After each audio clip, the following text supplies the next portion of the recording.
नमस्कार, आवाज समाचार में आपका स्वागत है। मैं हूं मनोज श्रीवास्तव। खबरों की शुरुआत करते हैं इस वक्त की हेडलाइंस के साथ। वित्त मंत्री निर्मला सीतारमण ने की बैंकर्स के साथ बैठक। सूत्रों के मुताबिक AI, cyber security, fintech ecosystem और डिजिटल इकोनॉमी के मुद्दों पर हुई चर्चा। डीएफएस सचिव समेत बैंकों के प्रमुख रहे मौजूद।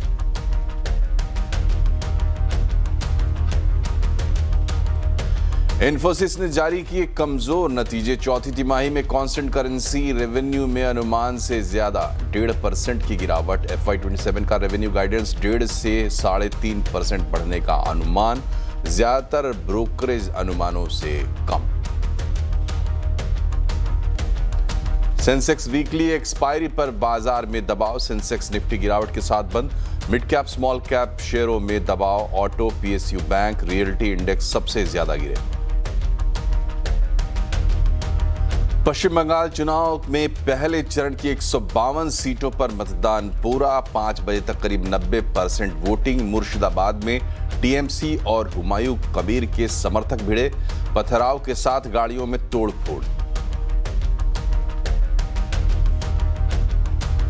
झालमुरी मैंने खाई, लेकिन झाल टीएमसी को लगी है। बंगाल के नादिया में पीएम मोदी का ममता सरकार पर निशाना। कहा, बंगाल से भय जा रहा है, भरोसा आ रहा है। बंगाल में बीजेपी की प्रचंड जीत का किया दावा। 4 मई को पूरे बंगाल में बंटेगी झालमुड़ी। पश्चिम बंगाल आपको आश्चर्यजनक रिजल्ट के साथ सामने आ रहा है। जो भी टीएमसी और कांग्रेस के जो खेल थे उस सब से बाहर आकर जनता इस बार भाजपा की सरकार बनाने जा रही है। बीजेपी अध्यक्ष नितिन नवीन का ममता सरकार पर निशाना। कहा, सामने आया टीएमसी का गुंडा राज। नेटवर्क 18 के editor in chief Rahul Joshi के साथ एक्सक्लूसिव इंटरव्यू में बोले, बंगाल में पूर्ण बहुमत के साथ बनेगी बीजेपी सरकार। चुनाव में महिलाएं देंगी जवाब। तमिलनाडु की सभी 234 विधानसभा सीटों पर मतदान खत्म। स्टालिन, रजनीकांत, कमल हासन, विजय समेत कई दिग्गज हस्तियों ने डाला वोट। 5 बजे तक 82% से ज्यादा वोटिंग। अपनी किताब पर हुए विवाद पर पूर्व सेना प्रमुख जनरल MM नरवणे का दावा। कहा, मेरे पास किताब की कॉपी नहीं, पता नहीं कहां से लाकर लहराई।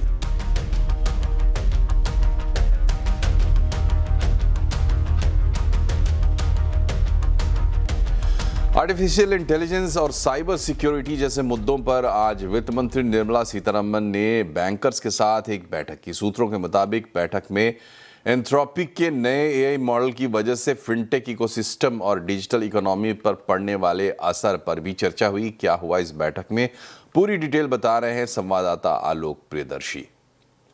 बिल्कुल, देखिए, वित्त मंत्री निर्मला सीतारमण ने जो आज सरकारी और प्राइवेट बैंकों के साथ बैठक की, सीएनबीसी आवाज को मिली सूत्रों के मुताबिक इस बैठक का जो मुख्य एजेंडा था वो था कि खास तौर से जो अर्थव्यवस्था पर इस वक्त आर्टिफिशियल इंटेलिजेंस की वजह से जो संभावनाएं पैदा हुई हैं और साथ ही साथ जो बड़ी चुनौतियां या खतरा पैदा हो रहा है उससे किस तरह से निपटा जाए। दरअसल इस बैठक में इस बात को लेकर भी चिंता की गई कि खासतौर से जो फिनटेक सेक्टर्स है, फिनटेक इकोसिस्टम है और डिजिटल इकोनॉमी है, इस पर एक तरह से देखें तो आर्टिफिशियल इंटेलिजेंस एक बड़ा खतरा बनकर पैदा हुआ है। इससे किस तरह से निपटा जाए, इससे जो खासतौर से जो तमाम बैंकर्स थे उनके साथ चर्चा की गई। साथ ही साथ इस बैठक में जो आईटी मिनिस्टर अश्विनी वैष्णव भी मौजूद थे और साथ ही साथ जो सर्ट है जो खासतौर से साइबर सिक्योरिटी को देखता है उसके भी आला अधिकारी मौजूद थे। तो खासतौर से जो ये साइबर सिक्योरिटी का भी मुद्दा एआई के दौर में जो पैदा हो रहा है, इससे किस तरह से निपटा जाए और बैंकों में जो एसेट्स क्वालिटी होती है, क्रेडिट रिस्क होता है, जो बैंकों में सिटीजन्स के डेटा होते हैं, इसको किस तरह से सेफगार्ड किया जाए, इस मुद्दे पर इस बैठक में चर्चा की गई। जो हमें सूत्र बता रहे हैं कि इस बैठक में ऑनलाइन गेमिंग को लेकर भी चर्चा की गई कि जो हाल में ऑनलाइन गेमिंग में जो रियल मनी गेम को बैन किया गया है उसको लेकर भी चर्चा की गई। तो कुल मिलाकर इस बैठक का लबोलबाब यही था कि जो हाल में जिस तरह से एंथ्रोपी का एक नया एआई मॉडल माइथोस आया है, उस वजह से काफ़ी सारे एक तरह से कहें चुनौतियां पैदा हो रही हैं, खतरे पैदा हो रहे हैं, तो उससे किस तरह से निपटा जाए और आर्टिफिशियल इंटेलिजेंस के दौर में जो पूरा एक बैंकिंग सिस्टम है, डिजिटल इकोनॉमी है, उसको किस तरह से सेफ गार्ड किया जाए, इस बैठक का ये मेन एजेंडा था। और इस बैठक के बाद डिपार्टमेंट ऑफ फाइनेंशियल सर्विसेज के सेक्रेटरी एम नागराजू ने एक अन्य कार्यक्रम में कहा कि एआई मॉडल इकोनॉमी के लिए एक बड़े अवसर के साथ साथ खतरा भी है। Today, AI-driven underwriting can assess creditworthiness in ways that traditional models cannot. By leveraging alternative data sources such as digital transaction histories, GST records, telecom data, and information shared through account aggregator framework, lenders can lend to new-to-credit individuals and small enterprises with better risk management and greater precision. AI has the potential to make financial inclusion not just socially desirable, but commercially sustainable. AI must be seen not as a disruptor, but as an enabler of responsible inclusion. और IT की दिग्गज company Infosys ने आज चौथी तिमाही के नतीजे जारी कर दिए हैं। कैसे हैं नतीजे, इस पर बात करने के लिए हमारे साथ जुड़े हैं हमारे सहयोगी आशीष वर्मा। आशीष जी, क्या उम्मीद लगाकर बैठे थे और जो दिखा उसमें क्या दिखा? मनोज जी, वो जो नतीजे आने में देर लग रही थी ना, तभी लगने लगा था मामला कुछ गड़बड़ है। खैर, एक्सपेक्टेड था कि नतीजे कमजोर रहेंगे, पर उस वीक एक्सपेक्टेशन पर भी डिलीवर नहीं कर पाए। अब जैसे कांस्टेंट करेंसी में आय जो थी तिमाही दर तिमाही एक्सपेक्टेड था 0.5% गिरेगी, 1.3% गिर गई, एक्सपेक्टेशन से ज्यादा। और जो कंट्रीब्यूशन मिक्स उन्होंने अपनी रिलीज में दिया है उसको देख के लग रहा है इनके दोनों इंपॉर्टेंट वर्टिकल्स, फाइनेंशियल सर्विसेज और मैन्युफैक्चरिंग, उनका कंट्रीब्यूशन गिर रहा है। मार्जिन्स, क्योंकि भाई रुपए में इतनी कमजोरी आई थी, आईटी कंपनीज को फायदा मिलना था, तो लगा कम से कम नहीं तो 50 बेसिस पॉइंट्स यानी कि 0.5% मार्जिन बढ़ेंगे। मार्जिन केवल 10 बेसिस पॉइंट्स बढ़े, इतना रुपया कमजोरी के बावजूद। सोचिए अगर रुपया कमजोर नहीं हुआ होता तो ये मार्जिन कहां जाते। तो एक तो आय के फ्रंट पे डिसअपॉइंटमेंट, मार्जिन कमजोर हैं, डील विंस सब आईटी कंपनीज अच्छा करती हैं। तो इस बार इनका $3.2 बिलियन की इस क्वार्टर में डील जीती, पर एक्सपेक्टेशन थी कि 3 से 4 बिलियन डॉलर जीतेंगे, उसके लोअर एंड पे आए और पिछले 3 क्वार्टर्स का औसत देखेंगे तो उससे कमजोर डील विंस इस क्वार्टर में देखने को मिली। पूरे साल की मनोज जी गाइडेंस दी थी इन्होंने 3 से 3.5% हम ग्रो करके दिखाएंगे, 3.1% पे हुए, बिल्कुल उसके लोअर थ्रेशोल्ड पे। और एक और दिक्कत की बात, अगले साल FY27 जिसमें अब आके खड़े हुए अपन लोग, उसकी गाइडेंस पूरे साल की गाइडेंस कह रहे हैं 1.5 से 3.5% कांस्टेंट करेंसी में आय बढ़ेगी। हम मान के चल रहे थे ये 1.5 से 4.5% की बात करेंगे। ज्यादातर अब गाइडेंस मोटा मोटी एक्सपेक्टेशंस पे है, मेरे लिए दिक्कत है उसका अपर एंड, सिर्फ 3.5% पूरे साल की ग्रोथ की बात कर रहे हैं। हो सकता है इन्फोसिस कंजर्वेटिवली शुरुआत कर रहा हो, आमतौर पे ऐसे ही करता है और जैसे जैसे साल प्रोग्रेस होता है गाइडेंस बढ़ाता चलता है, पर जो अपफ्रंट दिख रही है उसको देखकर चिंता है। तो नंबर्स डिसअपॉइंटिंग एक्सपेक्टेड थे, उससे ज्यादा खराब आए। एक होप थी कि आईटी का बेलवेदर है, रिजल्ट सीजन के जाते जाते अच्छे नंबर्स डिलीवर कर देगा, सरप्राइज दे देगा, ऐसा कुछ नहीं हुआ। नेट डिसअपॉइंटमेंट आता है। चलिए, तो डिसअपॉइंटमेंट रही, बट बहुत बहुत शुक्रिया आपका आशीष जी। और बढ़ते हैं आगे और बात करते हैं चुनाव की, पश्चिम बंगाल और तमिलनाडु की।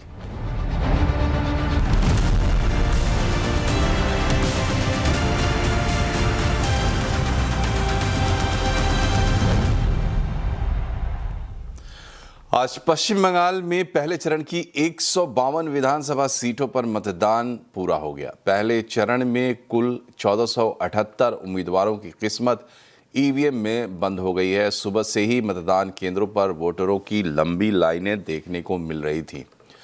पश्चिम बंगाल में मतदान के बीच कई इलाकों में जमकर बवाल भी देखने को मिला। मुर्शिदाबाद में टीएमसी और आम जनता उन्नयन पार्टी के हुमायूं कबीर के समर्थक आमने सामने आ गए। दोनों पक्षों के बीच झड़प इतनी बढ़ गई कि पथराव शुरू हो गया और हालात काबू में करने के लिए लाठीचार्ज करना पड़ा। वहीं कुमारगंज सीट पर भी तनाव देखने को मिला। यहां बीजेपी उम्मीदवार पर हमला होने की खबर सामने आई। इसके बाद इलाके में तनाव बढ़ गया। हालात बिगड़ते देख सुरक्षा बलों को मोर्चा संभालना पड़ा। इसके बाद कूच बिहार में भी झड़प की सूचना मिली। और पश्चिम बंगाल में कैसी रही वोटिंग, इस पर ज्यादा अपडेट दे रहे हैं हमारे संवाददाता यतेंद्र शर्मा। देखिए, बिल्कुल पश्चिम बंगाल विधानसभा चुनाव का पहला चरण हुआ और अभी भी जो खबरें आ रही है, अभी भी कुछ इलाकों में वोटिंग की प्रक्रिया जारी है, क्योंकि 5 बजे से पहले ही काफ़ी लंबी लाइनें लग चुकी थी। तो ऐसे में अभी कुछ लोग बचे हुए हैं जिनका वोट पड़ने की प्रक्रिया जारी है। लेकिन इस दौरान अगर आज की बात करें तो रिकॉर्ड तोड़ वोटिंग पहले चरण में पश्चिम बंगाल में हुई है। रिकॉर्ड टूटा है और अनुमान लगाया जा रहा है कि 90% यानी कि 90% से ज़्यादा वोटिंग इस पहले चरण में होगी। और अगर कुछ घटनाओं को छोड़ दें तो पूरे पश्चिम बंगाल में ज़्यादातर शांतिपूर्ण तरीके से मतदान हुआ। हालांकि कुछ जगह ईवीएम खराब होने की शिकायत आई। एक जगह जो शुभेंदु सरकार हैं, बीजेपी के उम्मीदवार हैं, कुमारगंज में, वहाँ जो दक्षिणी दिनाजपुर का इलाका है, वहाँ पर उनके साथ मारपीट की खबरें सामने आई। उन्होंने आरोप लगाया कि टीएमसी के कार्यकर्ताओं ने आरोप लगाया। वहीं बीजेपी नेता अग्निमित्रा पॉल ने भी आरोप लगाया कि उनकी गाड़ी पर पथराव किया गया। उस गाड़ी में शीशा भी उनका टूटा और उनका भी आरोप था कि टीएमसी के लोगों ने उनके ऊपर हमला किया, उन्हें डराना चाहते थे और कम जो बीजेपी समर्थक वोटर है वो कम निकलें, इसलिए उन्हें डराने की कोशिश की गई। इसके साथ साथ देखें तो जो मुर्शिदाबाद का इलाका है, मुर्शिदाबाद इलाके में काफ़ी हिंसा की खबरें आई। देसी बम भी फेंके गए। हुमायूं कबीर और टीएमसी के कार्यकर्ता भी आमने सामने आए, जहां पर पुलिस को थोड़ा हल्का बल प्रयोग भी करना पड़ा, फोर्सेस को काफ़ी धक्का मुक्की का सामना करना पड़ा, लेकिन बाद में स्थिति संभाल ली गई। और भी कुछ ऐसे इलाके थे जहां पर इस तरह की छोटी मोटी हिंसा की खबरें आई। हालांकि चुनाव आयोग ने तुरंत इस पर संज्ञान लिया, तुरंत भारी फोर्स मौके पर भेजा गया और स्थिति तनावपूर्ण रही लेकिन कंट्रोल में रही।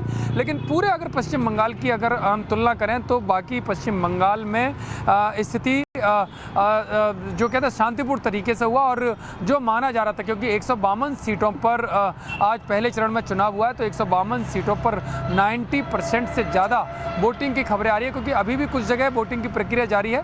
तो ये आंकड़ा और बढ़ेगा। हालांकि जब चुनाव आयोग अंतिम तौर पर जब आंकड़ा जारी करेगा तो माना जा रहा है कि 93 से 95% तक ये मतदान का जो परसेंटेज है वो वहाँ तक जा सकता है। अब दूसरा चरण 29 तारीख को होगा, लेकिन पहला चरण काफ़ी जो कह सकते हैं जद्दोजहद भर रहा। काफ़ी पूरी भारी पुलिस फोर्स तैनात किया गया था, जिसकी वजह से कुछ जगहों को छोड़ दें तो बाकी पूरे पश्चिम बंगाल में मतदान की प्रक्रिया शांतिपूर्ण रही। जी, बहुत बहुत शुक्रिया आपका। बढ़ते हैं आगे। प्रधानमंत्री नरेंद्र मोदी ने आज बंगाल में दूसरे चरण के चुनाव के लिए रैली की। पीएम मोदी ने बंगाल में बीजेपी की प्रचंड जीत का दावा किया और कहा कि बंगाल से भय जा रहा है और भरोसा आ रहा है। उन्होंने ये भी कहा कि 4 मई को बंगाल में मिठाई भी बटेगी और झाल मुढ़ी भी।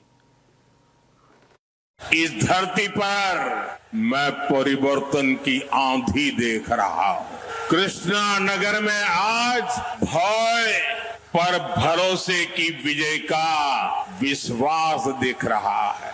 ये उत्साह, ये उमंग, ये जोश, ये भरोसे का है।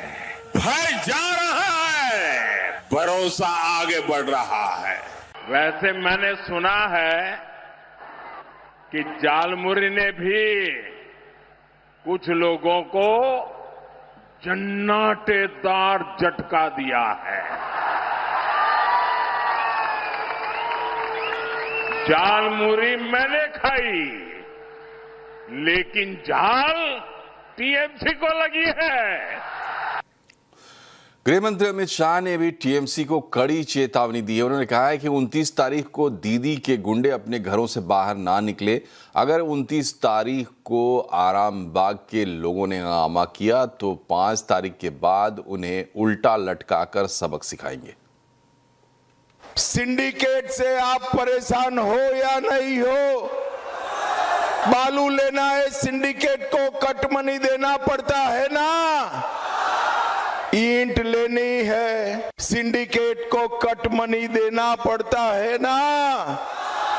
सीमेंट लेना है तो भाईपो टैक्स देना पड़ता है ना। अब चिंता मत करना, आप ममता को टाटा बाय बाय करो, सिंडिकेट वालों को उल्टा लटका कर सीधा करने का हम काम। और अब बात करते हैं आज के सबसे बड़े इंटरव्यू की। नेटवर्क 18 के editor in chief Rahul Joshi के साथ एक्सक्लूसिव बातचीत में बीजेपी के राष्ट्रीय अध्यक्ष नितिन नवीन ने पश्चिम बंगाल में पूर्ण बहुमत की सरकार बनने का दावा किया है।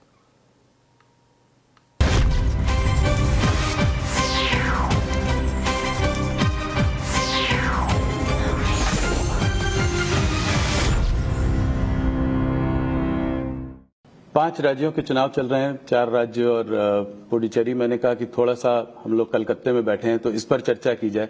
कैसे देख रहे हैं माहौल को? क्या आपका आकलन है, क्या होगा इन 5 राज्यों में? देखिए, पांचों राज्यों की स्थिति अलग अलग है, लेकिन मैं मानता हूं कि इस बार भाजपा के लिए और बेहतर सिचुएशंस है सभी राज्यों में। असम, पुडुचेरी में निश्चित रूप से हमारी सरकारें रिपीट करेंगी, कहीं इसमें कोई दो राय नहीं है। बाकी 3 राज्यों में पश्चिम बंगाल आपको आश्चर्यजनक रिजल्ट के साथ सामने आ रहा है, और यहां पर मैं मानता हूं कि सारे जो भी टीएमसी और कांग्रेस के जो खेल थे उस सब से बाहर आकर जनता इस बार भाजपा की सरकार बनाने जा रही है। तो असम पुडुचेरी में सरकार बनेगी और आप कह रहे हैं कि बंगाल में भी सरकार बनेगी? 100% अब जो सिचुएशन बन रहे हैं और जो जनता का मूड दिख रहा है, पश्चिम बंगाल में भारतीय जनता पार्टी की सरकार बनने जा रही है। तो पिछली बार भी माहौल 2021 में भी था कि भारतीय जनता पार्टी की सरकार बनने वाली है। इस बार 2021 से क्या अलग है?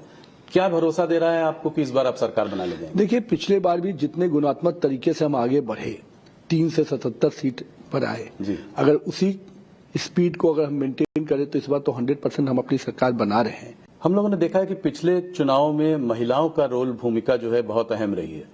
किसी की भी जीत हो, उनका रोल बहुत हो रहा है। क्या आपको लगता है कि महिलाएं बंगाल में आज दीदी के साथ नहीं है जैसे पहले थी? उनकी स्कीम है लक्ष्मी भंडार, उसमें जो है 1500 रुपए मिलता है।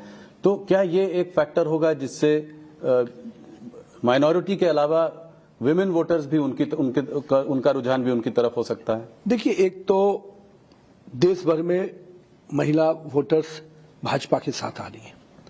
यहां पर भी जिन नारों के साथ वो सरकार में आई, मां, माटी, मानुष, उन तीनों के साथ जो वादा खिलाफी किया, उन तीनों के साथ जो सौतेला व्यवहार, इस राज्य की महिलाओं के साथ जिस प्रकार से व्यवहार हुआ है असुरक्षा को लेकर, वो कहीं ना कहीं आम लड़की हो, महिला हो, सब, चाहे ग्रामीण महिला हो चाहे शहरी महिला हो, सबको इससे भयभीत है।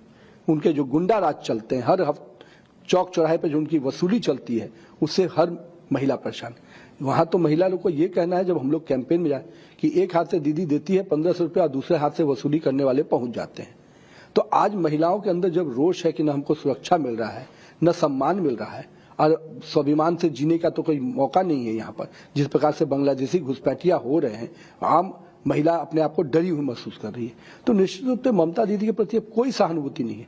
एक महिला मुख्यमंत्री होते हुए इस राज्य की महिलाओं का ही अगर शोषण हुआ होगा, इस महिला मुख्यमंत्री होते हुए महिलाओं के आरक्षण का विरोध करने वाली ऐसे मुख्यमंत्री से क्या उम्मीद करेगी यहाँ की?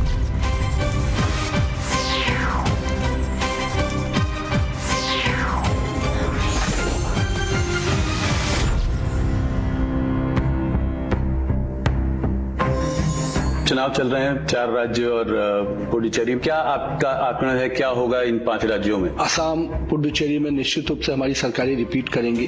बाकी 3 राज्यों में जो भी टीएमसी और कांग्रेस के जो खेल थे उस सब से बाहर आकर जनता इस बार भाजपा की सरकार बनाने जा रही है। प्रधानमंत्री जी ने हाउस के फोरम से कहा कि हम आपके नाम का एडवर्टीजमेंट भी दे देंगे कि आपके ही सहयोग से हुआ, लेकिन उनको नाम से ज्यादा मोदी के विरोध में ध्यान रहता है। हमारी ऑलरेडी अपनी अलायंस वर्किंग है और सभी अलायंस पार्टनर हम लोग मिलकर चुनाव लड़ रहे हैं। हम आज पोस्ट पोल के लिए कहीं कोई संभावना मुझे नहीं दिख रही है। मुझे लग रहा है कि हम एनडीए एज ए फ्रंट सरकार बनाएंगे। सरकार का अंग होता है विपक्ष। मैं तो मानता हूं कि इमैच्योर पॉलिटिशियन है और कहीं ना कहीं पॉलिटिकल ग्रोथ ठीक से नहीं हुआ है।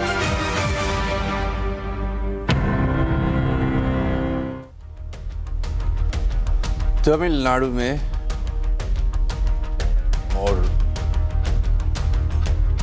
और आज तमिलनाडु में भी 234 विधानसभा सीटों पर वोटिंग हुई है। वोटिंग पूरी हो चुकी है। यहां 4000 से ज्यादा उम्मीदवारों की किस्मत ईवीएम में बंद हो गई।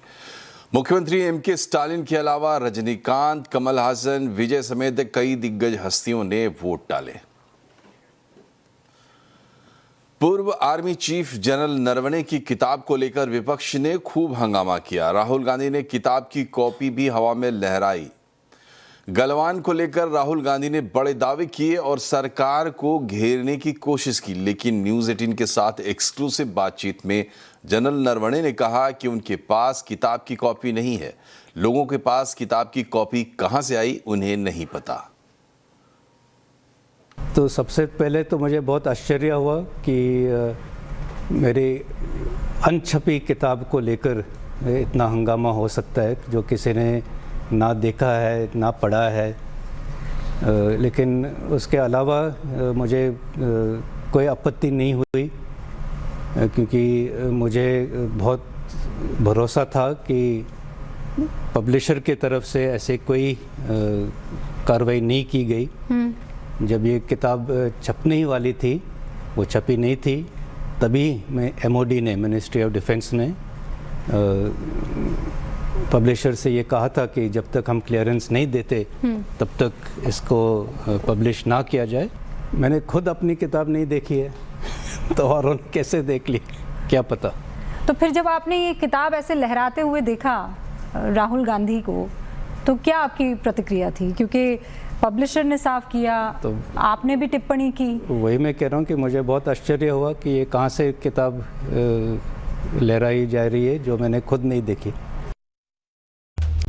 ब्रेक के बाद एक बार फिर से आपका स्वागत है आवाज समाचार में। आज सेंसेक्स की वीकली एक्सपायरी का दिन था। बाजार में दबाव देखने को मिला। सेंसेक्स निफ्टी गिरावट के साथ बंद हुए हैं। Auto, PSU bank, realty index सबसे ज्यादा गिरे हैं। कैसा रहा आज का कारोबार, बता रही हैं कंचन नौटियाल। तो हफ्ते का चौथा कारोबारी दिन बाजार की आज बात करी जाए तो बाजार में हमें डेफिनेटली एक प्रेशर जो है वो आता हुआ दिखाई दिया है। निफ्टी के कंपैरिजन में इस टाइम पे बैंकिंग शेयर्स देखेंगे तो यहाँ पे दबाव काफी ज्यादा बढ़ता हुआ दिखाई दिया। इनफैक्ट जैसे जैसे दिन आगे बढ़ता गया वैसे वैसे यहाँ पे जो कमजोरी है वो भी हमें बढ़ती हुई दिखाई दी है। मिड कैप और स्मॉल कैप जहाँ पे अर्ली ट्रेडिंग सेशन में यहाँ पे तेजी देखने को मिल रही थी, लेकिन ये भी पिटते हुए नजर आए। अब बात कर ले अगर सेक्टर स्पेसिफिक अप्रोच की, तो देखिए ऑटो में काफी प्रेशर रहा, IT में, PSU में, FMCG, financial, majority of sectors की बात कर ले तो आज लाल निशान के साथ बंद हुए हैं। डायरेक्टली आते हैं कि स्टॉक स्पेसिफिक एक्शन किस तरीके का रहा। निफ्टी के बढ़ने वाले शेयर्स की बात करी जाए तो फार्मा सेक्टर ने आज एक आउट परफॉर्मेंस दिखाया है। सिप्ला, डॉक्टर रेड्डी, जियो फाइनेंशियल और अडानी एंटरप्राइजेज, इसके अलावा यहाँ पे अच्छी खासी तेजी देखने को मिली है। लूजिंग पॉकेट की बात कर ले, trend, Shriram finance, Mahindra and Mahindra and SBI life एक प्रेशर के साथ बंद हुए हैं। फार्मा की हमने बात कर ही ली है तो फार्मा के सबसे पहले देखते हैं कि डॉक्टर रेड्डीज, यहाँ पे खबरें ये चल रही है कि जो सेमाग्लूटाइड है दवाई इनकी, तो वहां से कनाडा से एक अप्रूवल आ सकता है इनकी जेनरिक मेडिसिन के लिए, तो उसके चलते एक बस बना हुआ है और इसके बाद ये तेजी देखने को मिली है। सिप्ला सुबह से ही खबरों में बना हुआ था और इसी का रब ऑफ इफेक्ट अगर हम बोले तो जाइडस और टोरेंट फार्मा में भी आता हुआ दिखाई दिया है। बैंकिंग शेयर्स में आज काफी ज्यादा कमजोरी थी, ये बात हमने अभी भी डिस्कस की है। तो आज PSU बैंक्स की अगर बात करें, इसके अलावा जो प्राइवेट हैवीवेट बैंक है, चाहे HDFC की बात कर ले, ICICI की बात कर ले, तो यहाँ पे एक कमजोरी का सिलसिला जो हमें है देखने को मिला, जहां पे हम देख रहे थे कि बैंकिंग शेयर काफी दिनों से लीड करते हुए नजर आ रहे थे। आज यहाँ पे हमें एक सेटबैक जो है वो देखने को मिला है, लेकिन ऑल इन ऑल अगर हम बात करें तो बाजार में डेफिनेटली एक डराने वाला मूड माहौल देखा गया। राजस्थान के मुख्यमंत्री भजनलाल शर्मा ने दिल्ली में ग्लोबल राजस्थान एग्रीटेक समिट को बढ़ावा देने के लिए रोड शो में हिस्सा लिया। भजनलाल शर्मा ने 23 से 25 मई को जयपुर में होने वाले एग्रीटेक समिट के जरिए राजस्थान के कृषि सेक्टर में भारी निवेश का अनुमान जताया है। Global Rajasthan agritech meet Rajasthan की खेती का भविष्य और खेती को बदलते परिवेश में आधुनिक तरीके से कैसे कर सकते हैं, इस प्रतिबद्धता के साथ यह कार्यक्रम हो रहा है। यह ऐसा मंच है जिसमें किसान, वैज्ञानिक, निवेशक, नीति निर्माता सभी एक लक्ष्य के लिए एक सोच के साथ काम कर रहे हैं। बद्रीनाथ धाम के कपाट आज सुबह पूरे विधि विधान के साथ खोल दिए गए। इसके साथ ही 4 धाम यात्रा का औपचारिक आगाज भी हो गया। इस अवसर पर बद्रीनाथ धाम को करीब 25 क्विंटल फूलों से भव्य तरीके से सजाया गया। देश ही नहीं बल्कि विदेशों से भी बड़ी संख्या में श्रद्धालु भगवान बद्री विशाल के दर्शन के लिए पहुंचे हैं। कपाट खुलते ही मंदिर परिसर में भक्तों की लंबी कतार देखने को मिली। अब अगले 6 महीनों तक श्रद्धालु भगवान विष्णु के इस दिव्य स्वरूप के दर्शन कर सकेंगे। इस पावन मौके पर उत्तराखंड के मुख्यमंत्री पुष्कर सिंह धामी भी मौजूद रहे। उन्होंने विशेष आरती करके देश की सुख समृद्धि और खुशहाली की कामना की।